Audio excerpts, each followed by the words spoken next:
नमस्कार, मध्य प्रदेश की महाडिबेट देख रहे हैं आप। मैं हूं प्रशांत कटारी। तो समान नागरिक संहिता या यूनिफॉर्म सिविल कोड एक ऐसा मसला जो देश के हर नागरिक से जुड़ा है। समान नागरिक संहिता के पक्ष और विरोध में बोलने वालों के अपने अपने तर्क हैं। मध्य प्रदेश के अलावा चुनाव से पहले उत्तराखंड, गुजरात में भी समान नागरिक संहिता लाने का वादा किया गया और अब मध्य प्रदेश में भी अगले साल विधानसभा चुनाव होने हैं। उससे पहले एमपी में भी एक समान नागरिक संहिता लागू करने सरकार कमेटी बनाने जा रही है। वैसे केंद्रीय स्तर पर बीजेपी के घोषणा पत्र में धारा 370, राम मंदिर, 3 तलाक के साथ समान नागरिक संहिता लागू करना भी मुख्य रहा है। इस लिहाज से यूनिफॉर्म सिविल कोड केवल कानून का मसला नहीं बल्कि सियासत का ऐसा मुद्दा जो राजनीतिक समीकरणों को उलटने पलटने की क्षमता रखता है। और अब एमपी में चर्चाएं बीजेपी ने छेड़ दी हैं तो इसके भी दूर तलक निशाने हैं। अगले साल मध्य प्रदेश में भी विधानसभा चुनाव होने हैं। तो सवाल यही है कि समान नागरिक संहिता पर चर्चा सियासत का हिस्सा है या समाधान की कोशिश। आदरणीय, आपके पूर्वजों ने बाबा साहब अंबेडकर जी के संविधान में जो पुरजोर पैरवी उन्होंने समान नागरिक संहिता को लागू करने की थी, उसको भी लागू नहीं होने दिया है।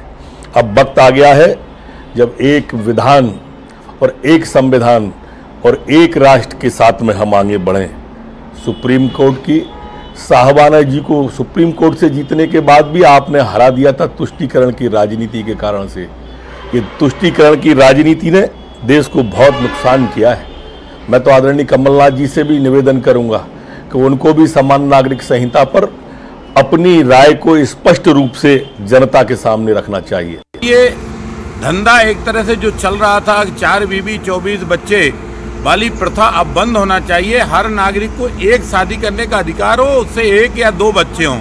इस बात के लिए कांग्रेसियों से भी हम प्रार्थना करते हैं कि श्रीमती इंदिरा गांधी ने भी चीख चीख कर कहा था 2 बच्चे ही अच्छे, हम 2 हमारे 2, ये नारा इंदिरा गांधी ने लगाया था। तो समान नागरिक कानून संहिता जब लागू हो जाएगा तो मैं समझता हूं कि आबादी पर नियंत्रण भी हो जाएगा और सब नागरिकों में ये भावना पैदा हो जाएगी कि हम सब हिंदुस्तान के नागरिक हैं और हम सब पर एक कानून है। सिविल पर शिवराज सिंह जी के बयान केवल जुमलेबाजी और चुनावी स्टंट है, इसके अलावा और कुछ नहीं है और सत्यता से परे है, सच्चाई से बहुत दूर है।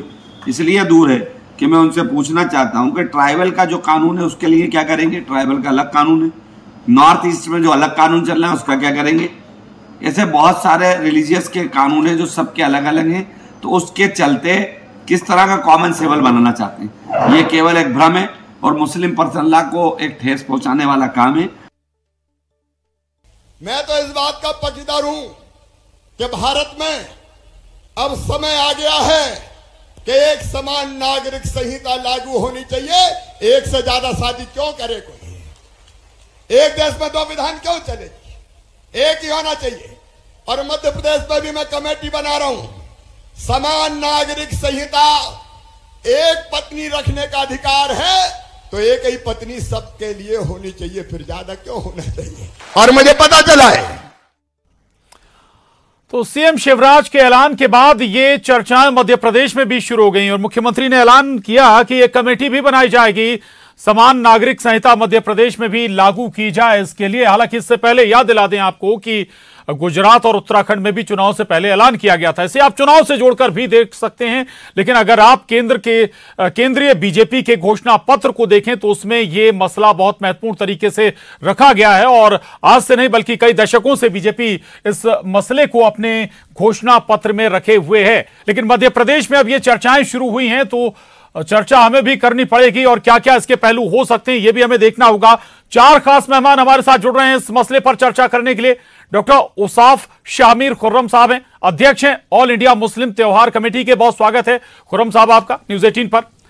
दिनेश गुप्ता जी हैं, वरिष्ठ पत्रकार, बहुत स्वागत है आपका दिनेश जी। और संगीता शर्मा जी, उपाध्यक्ष कांग्रेस मीडिया विभाग की। संगीता जी आपका भी स्वागत है। और बीजेपी के वरिष्ठ नेता दीपक विजयवर्गीय जी हमारे साथ हैं इस चर्चा में, आपका भी बहुत स्वागत है। खुर्रम साहब, सबसे पहले आपके पास आना चाहूंगा। चर्चाएं शुरू हुई हैं, देश नहीं दूसरे राज्यों नहीं, अब एमपी में चर्चाएं शुरू हो गई हैं समान नागरिक संहिता की, यूनिफॉर्म सिविल कोड की। आपकी राय क्या है इस पर?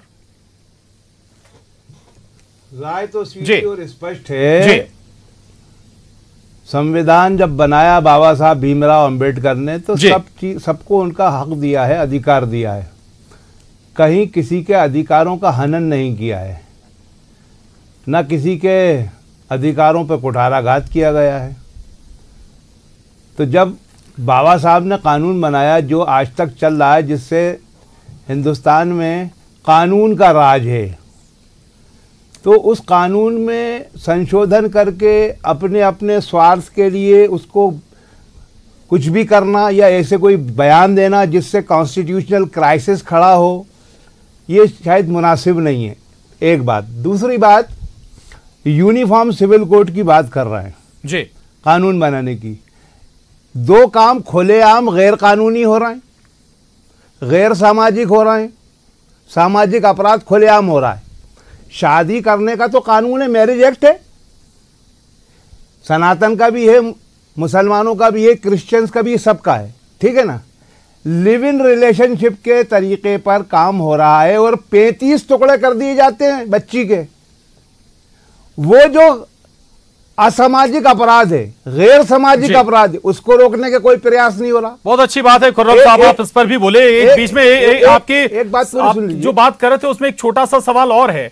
डॉक्टर भीमराव अंबेडकर चाहते थे कि देश में यूनिफॉर्म सिविल कोड लागू हो और उसके लिए एक धारा भी रखी गई है, जब गुंजाइश होगी तब उसे लागू किया जाए। मेरी बात पूरी हो जाएगी संविधान में जी।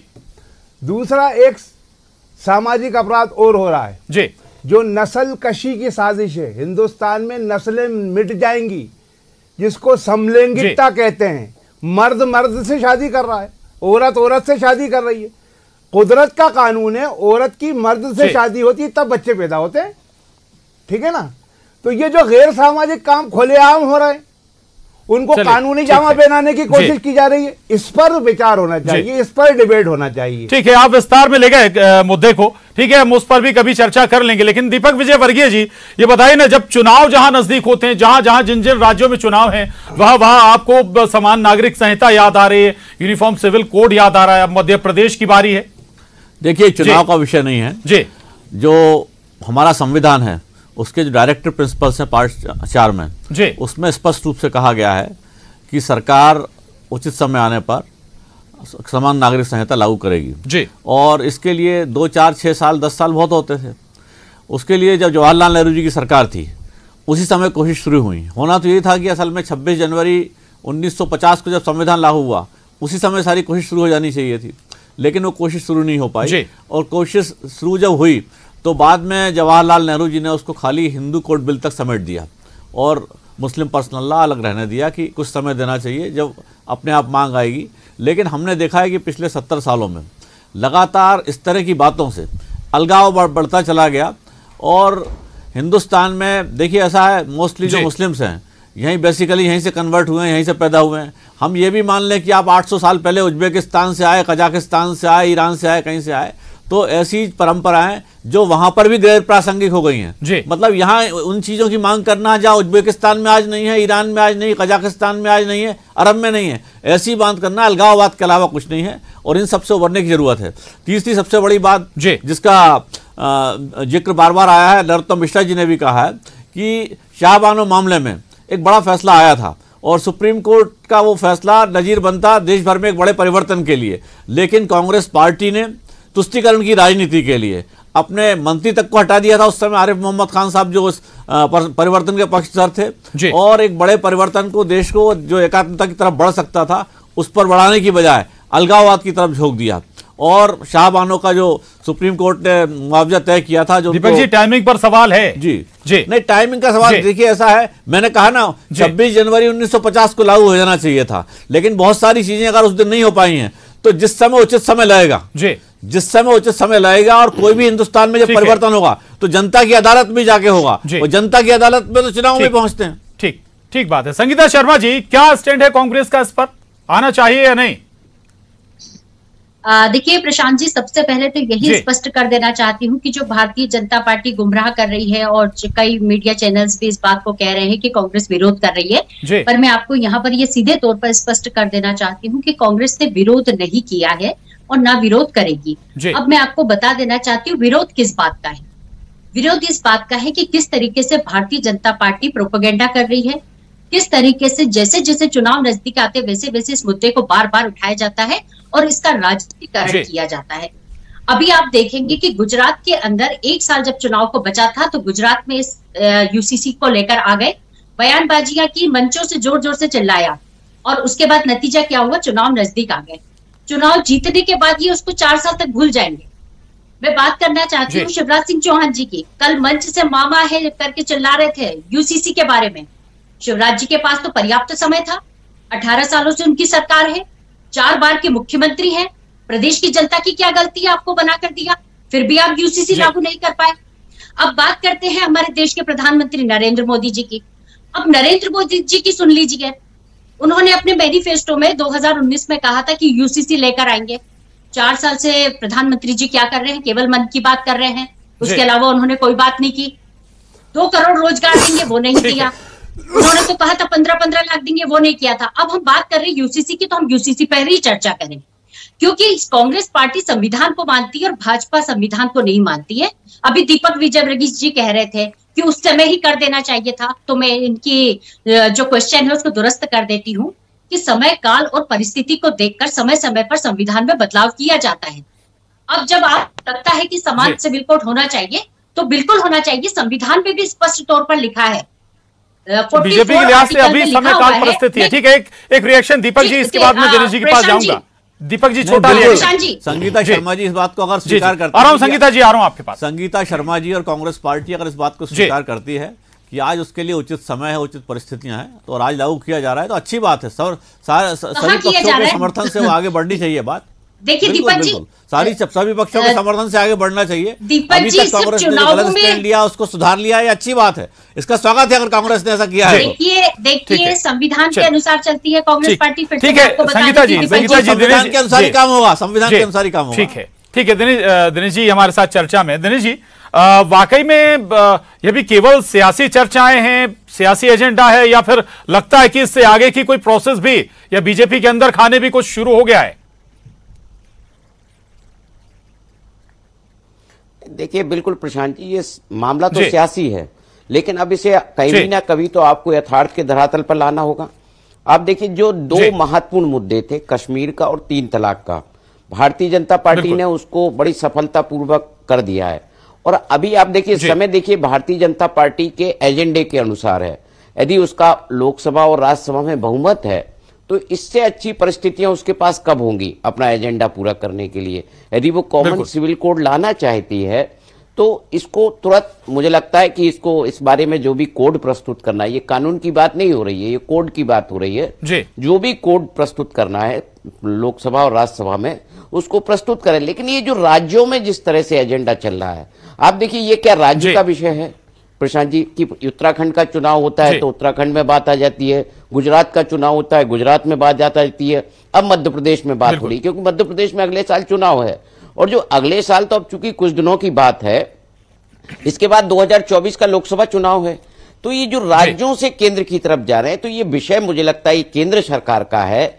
यदि कुछ भारतीय जनता पार्टी उसको गंभीरता से 24 से पहले लागू करना चाहती है यूसीसी को, तो उसे अभी मुझे लगता है सत्र विधान लोकसभा का आने वाला है, उसमें कुछ ना कुछ एक्सरसाइज होगी, या फिर उसी तरह का होगा जैसे कश्मीर के मामले में अचानक एक बिल आया था और उसे लागू कर दिया गया था। तो निश्चित तौर पर ये सियासी एजेंडा है, और ये जो राज्यों के हिंदी भाषी राज्यों के विधानसभा चुनाव के अलावा लोकसभा चुनाव की भी ये तैयारी है, जो 2024 का चुनाव है उसमें ये महत्वपूर्ण मुद्दा होगा। बिल्कुल, बहुत महत्वपूर्ण बात आपने कही। कुछ और पहलू जिन पर आपसे चर्चा करेंगे, लेकिन खुर्रम साहब एक सवाल और है। बहुत सारे मुस्लिम राष्ट्रों में समान नागरिक संहिता लागू है, इंडोनेशिया उनमें शामिल है, बांग्लादेश शामिल है, पाकिस्तान शामिल है, कई और ऐसे राज्य हैं या देश हैं, वो लंबी सूची है। देश में, भारत में क्यों नहीं? क्या आपत्ति, क्यों?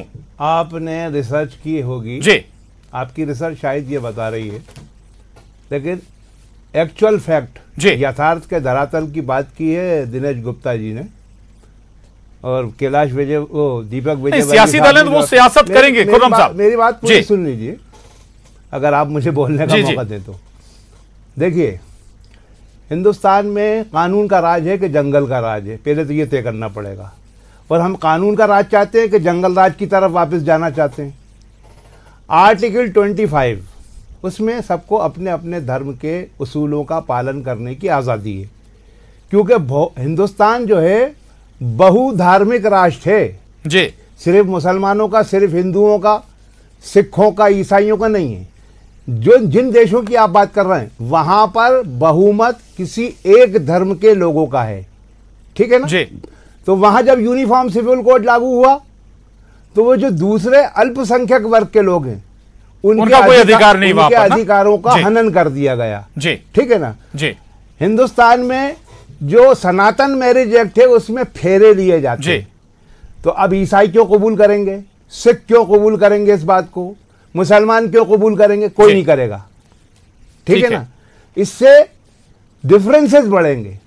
हम मुद्दे की बात कर रहे हैं, आप ये शिगुफेबाजी छोड़ के विकास की बात कीजिए ना। दवा की जरूरत तो हिंदू मुसलमान सबको है, रोटी की जरूरत हिंदू मुसलमान सबको है, वो उपलब्ध कराइए ना, रोजगार उपलब्ध कराइए। दीपक विजयवर्गीय जी, ये मसला बड़ा महत्वपूर्ण है।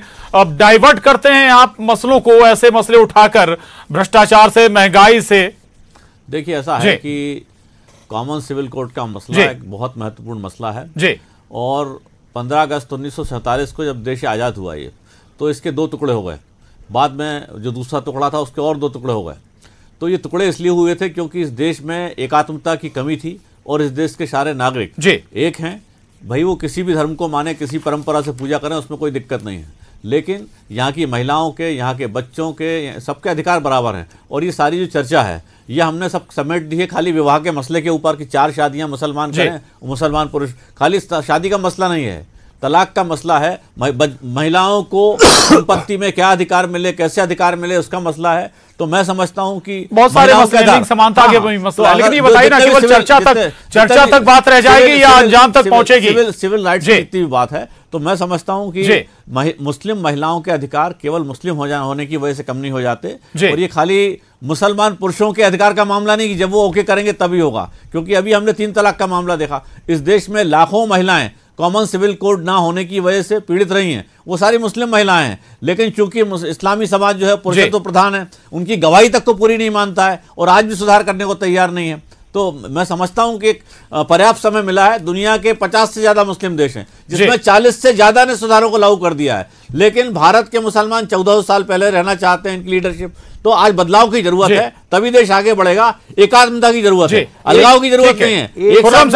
तभी देश आगे बढ़ेगा। एक मिनट, कम शब्दों में सर, दीपक विजयवर्गीय साहब जो अपने हिसाब से बात पेश कर रहे हैं 1400 साल पुरानी है और ये और इस्लाम पर अपने हिसाब से जो आक्रमण या हमला कर रहे हैं, मैं एक निवेदन करना चाहता हूं। अगर इस्लाम में 4 शादियां करने का अधिकार है, ठीक है ना, तो आप जिनको अपना सबसे बड़ा आदर्श मानते हैं, हम भी मानते हैं, मर्यादा पुरुषोत्तम भगवान श्री राम जी, उनके पिताजी राजा दशरथ की 4 बीवियां थी, क्या उसको भी गलत कहेंगे आप? अरे हम आज की बात ही नहीं कर रहे, 14 साल पहले की बात नहीं कर रहे, हम 5000 साल की बात दूसरी है। हम तो आज की बात कर रहे हैं, हम आज की बात कर रहे हैं। आज की शादी सम्मान, आप 5000 साल पुरानी बात करना चाह रहे हो, सम्मान देने की बात है। अरे आप 5000 साल पहले के युग में ले जाना चाह रहे हो। हम कह रहे हैं आज के युग में समझो, 1400 साल पहले अरब में जरूरत होगी, इराक में जरूरत होगी, आज हिंदुस्तान में जरूरत नहीं है। मिलता है बगैर शादी का ही हो रहा काम, उसको तो रोकने की कोशिश नहीं है। लिव इन रिलेशनशिप को जो यहूदियों का तरीका है, जो जीव्स का तरीका है। ठीक है खुर्रम साहब, उस पर भी चर्चा कर लेंगे, उस पर भी हो जाएगी चर्चा कभी। ठीक है, बात पे भी चर्चा कर लेते हैं। देखिए ऐसा है कि इसके पहले एक महत्वपूर्ण कानून आया था सीएए का, उसमें प्रावधान यह था कि अफगानिस्तान में, पाकिस्तान में, बांग्लादेश में, पूरी बात सुन लीजिए, उनकी बात का जवाब दे रहा हूं मैं, लेकिन प्रासंगिकता बनाना जरूरी है। कानून आया था और उस कानून को रोकने के लिए, संगीता जी कुछ कहना चाहते हैं, रोकने के लिए ये जो 2 समस्या जी, जो खुर्रम साहब ने 2 समस्या गिनाई, जिहादी तत्व तो आगे आई गए, लेकिन होमोसेक्सुअलिटी का समर्थन करने वाले, लिव इन का समर्थन करने वाले, ये तीनों लोग गैंग बना के आगे आ गए। दीपक जी छोड़ दीजिए उस मसले को। संगीता जी जी देखिए प्रशांत जी, सबसे बड़ी बात मैं बता देना चाहती हूँ आपको कि भारतीय जनता पार्टी ध्रुवीकरण करना चाहती है। इस पूरे मुद्दे को लेकर केवल चुनावी जुमला है इनका। और मैं आपको एक बात और बता देना चाहती हूँ, इस पर शिवराज सिंह चौहान केवल शादी को लेकर आ रहे हैं, जबकि इसमें संपत्ति भी है, संतान भी है, गोद लेना भी है, और इसके अलावा आप बताइए तलाक भी है और विवाह भी है। अब इन 4 चीजों को नहीं लेकर केवल शादी के मसले को लेकर ये ध्रुवीकरण करने का प्रयास कर रहे हैं। और साथ में ये भी बता देना चाहती हूँ कि मुस्लिम लॉ बोर्ड का अलग कानून है, ईसाइयों का अलग है और पारसी का भी अलग है। और जब हमारे संविधान में लिखा हुआ है कि इस पर बदलाव किया जा सकता है आर्टिकल 44 में, तो उसके अनुसार करें। इस पर सियासत क्यों की जा रही है, राजनीति क्यों की जा रही है, ध्रुवीकरण क्यों किया जा रहा है? तो यही है। आप लोग सियासी दल है ना, अगर कोई डिसीजन लेंगे तो उसके सियासी लाभ तो लेंगे। देखिए, या फिर आप भी एक बात अभी कर रही थी संगीता शर्मा जी, आप विरोध नहीं करते हैं, सबसे ज्यादा सत्ता में आप लोग रहे, आप लोगों के पास विकल्प था ना इसे लागू करने का। देखिए, हमने तो प्रयास किए, यदि सबकी सहमति ये ले लेते हैं और हम भी तैयार है, अगर ये सबकी सहमति ले लेते हैं तो सबकी सहमति लेकर करें, बिल्कुल करें, पर इसको चुनावी सियासत के तौर पर ना लें। एक लाइन देश में फिर से नफरत फैलाने का काम। एक लाइन की बात यह है कि आप जिसको पॉलिटिक्स करना कहते हैं, असल बात यह है कि किसी भी इश्यू को लागू करने के लिए, किसी भी रास्ते बढ़ने के लिए एक पब्लिक ओपिनियन की जरूरत पड़ती है और इसके लिए पब्लिक डिबेट होती है। ये चर्चा हो रही है, ठीक है, बीजेपी का ये मत है, बीजेपी का ये मत है। ठीक है, माफी चाहूंगा, दिनेश जी के पास जाऊंगा मैं। दिनेश जी, 2 बातें समझना चाहूंगा। एक तो ये जो जिक्र आरिफ मसूद जी कर रहे थे कि भाई नॉर्थ ईस्ट में अलग राज्यों में अलग अलग कानून है इसी को लेकर, दूसरा ये आदिवासियों के अलग कानून है, उसे कैसे मैनेज करेंगे अगर कॉमन सिविल कोड आता है। दूसरा ये कि बीजेपी के मैनिफेस्टो में 370 का आपने जिक्र किया था, राम मंदिर, 3 तलाक, ये सब पूरे हो गए, बारी इसी की है। तो क्या ये सारी चर्चाएं 24 के लिए हैं दिनेश जी? निश्चित तौर पर राजनीतिक दल जो है वो अपना चुनावी एजेंडा भी देखेगा प्रशांत जी, उसमें कोई बुराई भी नहीं है। यदि उनका एजेंडा है तो वो अपने उस एजेंडे पे काम कर रहे हैं और उस पर उनको बहुमत मिला हुआ है, उस पर वो काम कर रहे हैं। देखिए, आरिफ मसूद जी जो बात कर रहे हैं वो यदि ये भी उदाहरण देते थे कि बौराज मुस्लिम समाज है, उनके यहाँ भी कुछ चीजें जो है अलग हैं, वो अपने कुछ चीजें उनकी हिंदू समुदाय से मिलती जुलती चीजें हैं। तो जब कॉमन सिविल कोड की बात हो रही है तो जो सारी चीजें, मुझे लगता है कि जो कमेटी की बात हो रही है वो इस बात पर हो रही है कि अलग अलग जगह कोई चीजें फैली हुई हैं तो उसको एक रूपता कैसे हो और जन भावनाओं को ध्यान में रखते हुए उसे कैसे लागू किया जाए। अन्यथा कमेटी की क्या जरूरत थी, वो तो लागू कर देते। जो कमेटियां अलग अलग जगह बन रही हैं वो उसके पीछे शायद यही होगा, क्योंकि बहुत सारी चीजें हैं जो समुदायों में अलग अलग हैं, आदिवासियों में अलग है, मुस्लिम में अलग है, हिंदुओं में भी हो सकता है बहुत सारी ऐसी चीजें हों जिनको यूनिफॉर्म सिविल कोड के दायरे में ला रहे होंगे। और फिर उसको वो किस तरह से लागू करते हैं, क्या बंधनकारी रखते हैं या फिर लिबरल रखते हैं, ये भी एक बहुत महत्वपूर्ण चीज है। बिल्कुल, बहुत महत्वपूर्ण बात आपने कही थी। वोहरा समुदाय मुस्लिमों में भी अलग अलग प्रथाओं को मानता है। बहरहाल कमेटियां इसीलिए बनी हैं और चर्चाएं होंगी तो जाहिर है कि कुछ सॉल्यूशन भी कमेटियां निकालेंगी। अब देखना होगा कि वाकई ये केवल चर्चाओं तक रह जाता है या 24 के पहले कुछ कॉन्क्रीट भी नजर आता है। बहुत शुक्रिया आप सभी खास मेहमानों का, खुर्रम साहब, दिनेश गुप्ता जी, दीपक विजयवर्गीय जी, संगीता शर्मा जी, बहुत धन्यवाद। महाडिबेट में बस इतना ही।